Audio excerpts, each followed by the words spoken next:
Friends, welcome back to our channel మా ఇంటి రుచులు. నేను మీ స్మార్ట్ విజయ.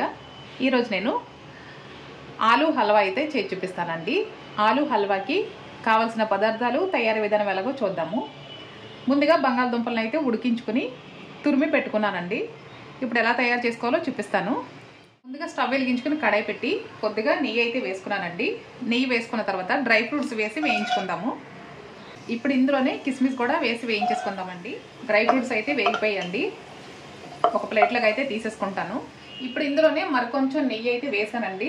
నెయ్యి వేసుకుని ముందుగా తురిమి పెట్టుకున్న బంగాళదుంపలు అయితే వేసేసి వేయించుకుందాము. ఇలా వేయించుకున్న తర్వాత 1 కప్పు బంగాళదుంప తురుముకి 1/2 కప్పు పంచదార వేసుకుంటే సరిపోతుందండి.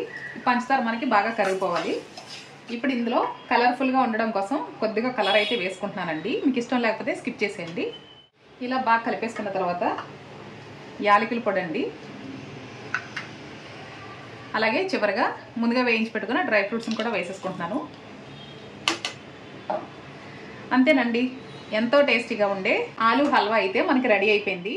చూసారు కదండి, ఎప్పుడైనా మీకు స్వీట్ తినాలనిపించినప్పుడు చాలా తక్కువ టైంలో చాలా తక్కువ ఇంగ్రీడియంట్స్తో చాలా సింపుల్గా అయిపోయే ఆలూ హల్వా అయితే రెడీ అయిపోయిందండి. స్టవ్ ఆఫ్ చేసేసుకుంటున్నాను. ఈ రెసిపీ నచ్చినట్లయితే తప్పకుండా మీరు ట్రై చేసి ఎలా వచ్చిందో నాకు కామెంట్ చేయండి. నచ్చితే లైక్ చేయండి, షేర్ చేయండి. నా ఛానల్ని ఫస్ట్ టైం చూసినట్లయితే సబ్స్క్రైబ్ చేసుకోండి ఫ్రెండ్స్. Thanks for watching.